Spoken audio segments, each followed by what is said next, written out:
This is Top 30, 30 stories in 30 minutes. Smartphones have made our lives easier, but science says they're not necessarily helping our mood. Researchers in the UK sent participants in a study thousands of smartphone notifications over a 5-week period, more than 500,000 alerts in total. 32% of those messages triggered negative emotions. Recipients said they felt hostile, upset, nervous, afraid, or ashamed. The worst offenders were the ones unrelated to human activity, including software updates and Wi-Fi notifications. Unsurprisingly, messages related to work also had a negative impact on mood, especially when they arrived in groups. By contrast, people enjoyed receiving messages from friends, which fostered a sense of belonging. One of the study's authors said, "These digital alerts continuously disrupt our activities through instant calls for attention." The team hopes their findings will raise awareness of the problem and create more mindful notifications in the future. A team of researchers is trying to learn the secrets to a long life from people who have already lived one. James Clement collects samples of blood, skin, and saliva from one very small group, people over 110 years old. He's trying to figure out if these supercentenarians have any genes in common that affect how long they've lived. He's had some help from Harvard geneticist George Church in what they call the New England Centenarian Study. Clement has gone to 14 states and 7 countries in the last 6 years. So far, his team has found about 2,500 differences between DNA of those in their 12th decade and the rest of us. With such a small sample group, they're still figuring out which genes are significant. Only about 150 people in the world are over 110 years old. Lifestyle and luck are thought to be major factors in long life, but Clement suggests that those he sampled have inherited fewer genes for conditions like Alzheimer's or heart failure. They're still trying to figure out why. In the meantime, they've reportedly turned down volunteers who are 103 or younger for a reason they probably don't hear much. They're too young. A team of researchers have built a robot with manners. MIT engineers have built a robot that can navigate through crowds of people. It keeps up with foot traffic while avoiding collisions using socially aware navigation. In other words, it can follow unwritten social rules human beings follow while in a crowd without thinking about it. The team says those navigation skills could be used in robots delivering food and packages. Someday, similar robots could transport people in crowded public areas like airports and in hospitals. The hardest part was figuring out how to map a route through groups of people who, unlike robots, rarely travel in a straight line. Using some of the same technology found in self-driving cars, it can readjust its path every 1/10 of a second. The robot could actually be more polite than some of the crowds they are navigating through. There's a new trend on the rise, and it might have you digging through your closet. Ugly sneakers have taken over men's fashion, with high-end brands like Balenciaga launching kicks that are purposely ugly for a whopping $850, of course. Actor Miles Hart says, "When someone says, 'That's an ugly shoe,' I'm like, yes, you're correct. That's the point." When those Balenciaga shoes launched in September, they sold out in 30 minutes. And if you want to get them on eBay, they're selling for nearly double the original cost.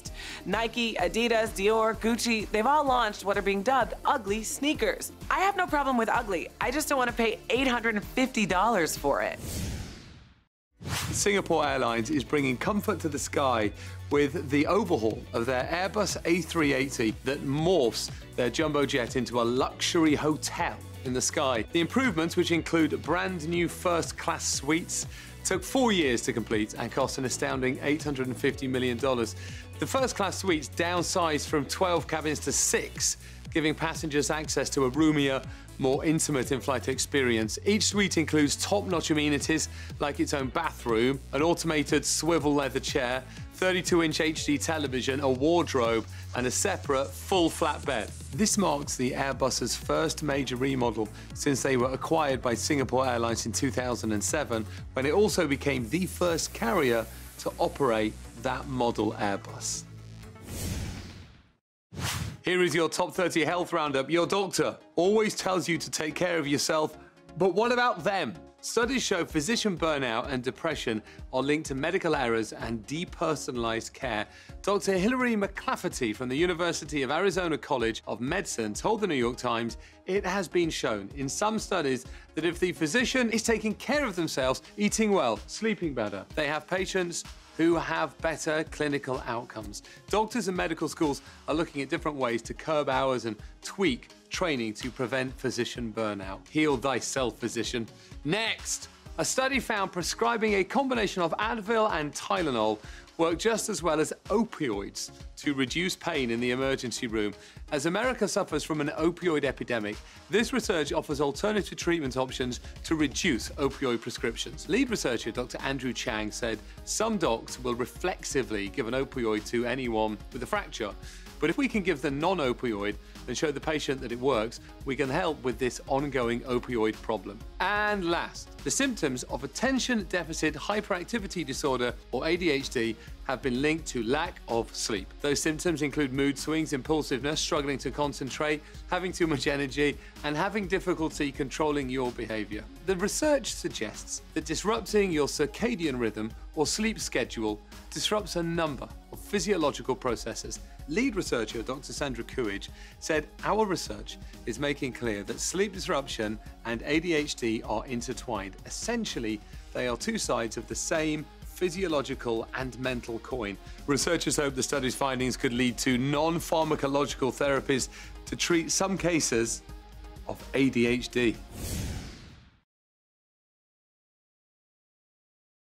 A new report suggests the latest generation to come up, Gen Z, may prefer traditional stores and malls over online shopping. Business Insider reveals the generation's familiarity with technology may be what causes this, with retail innovations pushing the preference for brick-and-mortar stores. They explain the young generation is most likely to take advantage of smartphone self-checkout, interactive shoppable screens, and virtual try-on for apparel, as these hands-on digital shopping experiences are a match for Gen Z's digital expertise. Zers are stereotyped as being glued to their phones, but this also means they're more likely to use their phones when shopping. Because of this, the study suggests retailers introduce apps to add incentives to get Gen Zers inside to buy, because they might prefer to be in the stores, but they still don't want to actually talk to anyone.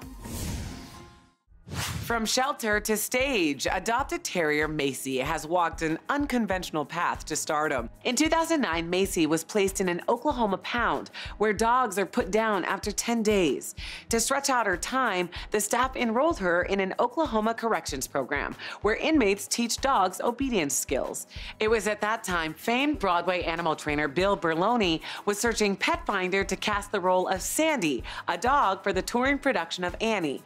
He spotted Macy and, as he told the New York Post, he adopted her on the spot after a brief visit. Since that fateful day, Macy has toured with Annie, starred in Purina commercials, and made her off-Broadway debut in a production of Peter.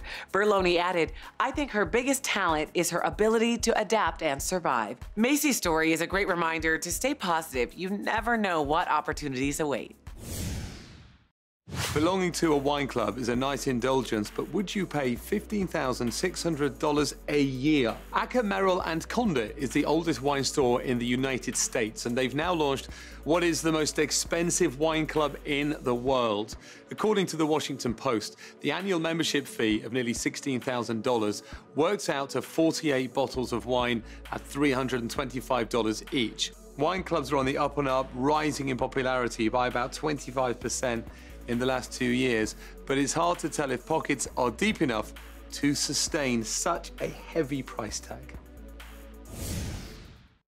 It's no secret that men and women react differently to breakups. But according to a study from Binghamton University, women's coping mechanisms help them recover more fully and emerge emotionally stronger on the other side. Whereas men may move on quickly, but they might never truly get over their ex.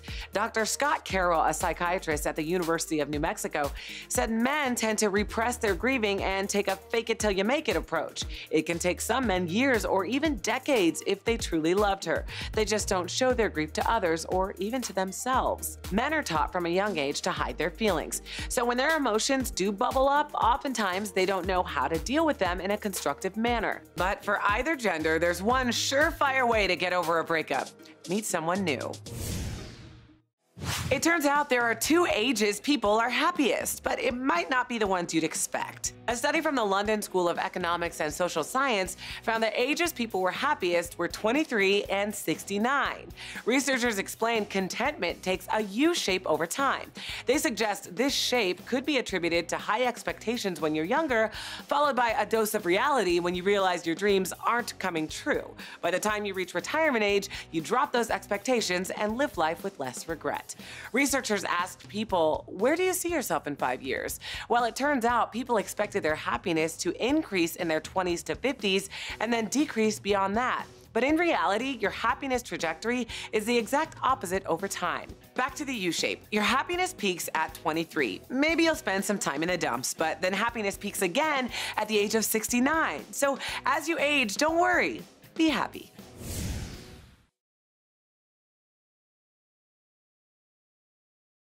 In today's Hometown Stories from Fox 26 Houston, dentist Dr. David Wynn and David Harmon met at their local gym. Harmon decided to book an appointment for a cleaning, but Wynn soon discovered he would need much more, as several accidents during his time in the U.S. Air Force had damaged his teeth. The repair work would cost $15,000. When he heard me say that I couldn't pay the bill, he came in and was like, don't charge him anything. Dr. Wynn believes it's just a small way to thank Harmon for defending our country. Our next story from Fox 2 Detroit. The city of Detroit has reached a major milestone, cleaning 50,000 acts of illegal graffiti. Jessica Parker of the General Services Department believes removing the markings makes others feel safe and helps send a message. Once the department notices any tags, property owners have 7 days to clean it before city crews come in to do it for them. The owner has to pay for the removal, but in the event the perpetrator is found, that person will foot the bill. Our final story from Fox 29 Philadelphia. The Harlem Globetrotters are teaching the students at St. Anastasia School the ABCs of bullying prevention. Grabbing the kids' attention with cool tricks, the Globetrotters then sneak in important life lessons. See, a lot of bullying takes place because someone doesn't have a lot of friends. So if you see someone in your class or in your school who doesn't have a lot of friends, be their friend. Proving why the Globetrotters are also known as the ambassadors of goodwill. Reports recently published in The Telegraph say even though open office spaces were originally designed to promote creativity and collaboration, they're actually inefficient and will eventually die out. Data analytics and emerging technology expert Dr. Nicole Millard said in a talk at New Scientist Live, "We're interrupted every 3 minutes. It takes us between 8 and 20 minutes to get back into that thought process. And it's the constant emails and interactions with colleagues that are responsible for most of this distraction. For that reason, she predicts open office plans will become a thing of the past, replaced instead with coffee shops." She continued, "Our technology has shrunk so we can literally get our office in a small bag. We are untethered. We don't have to have a desk anymore. So vacate your office immediately and relocate to the nearest coffee shop, where you'll still get interrupted every 3 minutes by strangers asking you if that chair is taken." Sony has revived their artificially intelligent dog robot, but he's expensive. Japan's Sony Corp brought back Aibo after more than a decade with upgraded and innovative features and a price tag of $1,740. The company says Aibo can learn to interact with its owner and adjust to its surroundings, even learning to recognize faces and remember to avoid obstacles in rooms. All this comes at an additional cost of $21 per month for the AI cloud system backup and access to the app. It is only available in Japan for now, and battery life is estimated around 2 hours, but it takes 3 hours to charge. You don't have to feed it, you don't have to walk it, and if it gets run over by a bus, you can actually replace it with the exact same dog. The audience for live sports on television in the United States is getting older. The median age for viewers for 23 professional sports on American TV went up in the last decade. This according to a report done by data firm Magna Global for Sports Business Journal. The average age of baseball viewers in 2016 went up to 57. an increase of 5 years from the decade before. The average NFL viewer is now 50. Just 9% of their audience is under 18. The fans of these sports and others are now aging faster than the US population. If you want to know why, look at the kind of data that sports fans get excited about. Stats and highlights are quick to hit television, but they are quicker to hit smartphones and social media. It is unwelcome news for advertisers who are paying record amounts for NFL ads that are likely to be seen by a shrinking older audience. Just one sport had younger fans last year than in the decade before, and that was women's tennis. And if advertisers want to know where to look next, the sport with the highest percentage of kids under 18 viewing on television was soccer, or as I like to call it, football. At least I would like to call it that if I liked it, which I don't.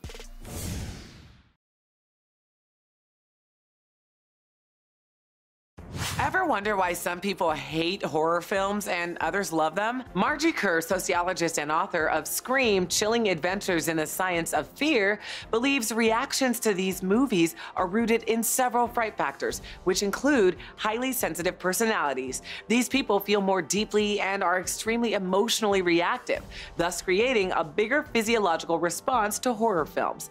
Next, childhood exposure to fun scary. According to Huffington Post, this is an experience that startles but doesn't contribute to real fear. And finally, a means to connect with others. Kerr explains this, saying, the bonds we make under stress often are more intense, especially with people we already have a positive association with. So if you're going with your friends, you end up forming more layered, rich memories. Regardless if you hate or love horror films, it's all rooted in the way they were presented to you as a kid, which means it's just one more thing to blame on your parents. If you purchased a standing desk recently, you might want to listen up. According to a new study, those who primarily stand for work are twice as likely to develop heart disease than those who predominantly sit. Researchers at the Institute for Work Health in Toronto followed over 7,000 participants for a 12-year period. The participants consisted of both men and women, taking into account body mass index, physical demands of the job, and socio-demographic variables. Published in the American Journal of Epidemiology, those who primarily stood for work were twice as likely to develop heart disease. This was caused by the pooling of blood in the lower half of the body, which happens during long periods of standing. Cardiovascular problems arise as the body has to work harder to get the blood in the lower half of the body back to the heart. If you must stand for work, researchers say finding moments to sit will help the circulation process. So take a moment to sit and relax. It's for your health.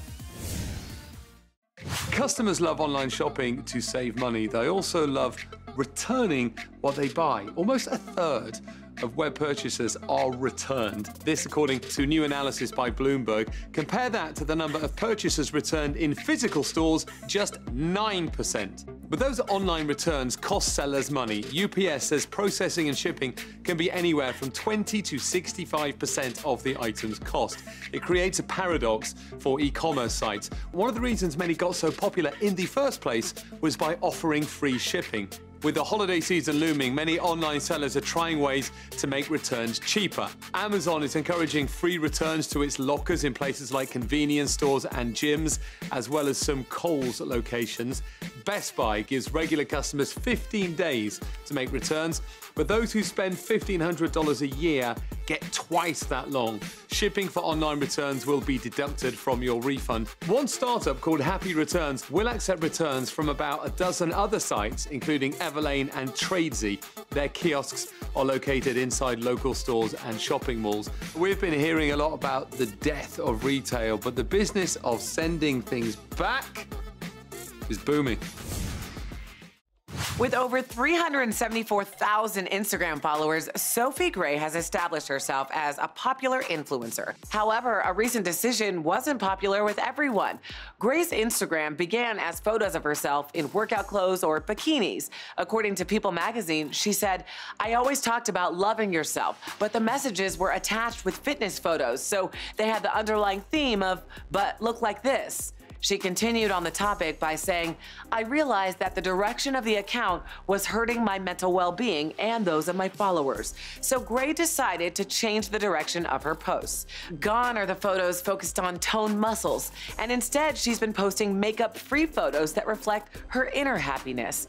Though the decision cost her 70,000 followers, she hopes fans who continue to follow are inspired by her decision. She said, "I want them to be proud of themselves and know on the deepest level that they're deserving of love and acceptance exactly as they are." Thank you for watching. You can catch up with past episodes of Top 30 now on Hulu. You can also download the Top 30 mobile app and visit our website. We want to hear from you, so connect with us on Facebook, Twitter, Instagram, and YouTube. Like, follow, and subscribe to @Top30TV for interviews and exclusive web content. We will see you next time on Top 30.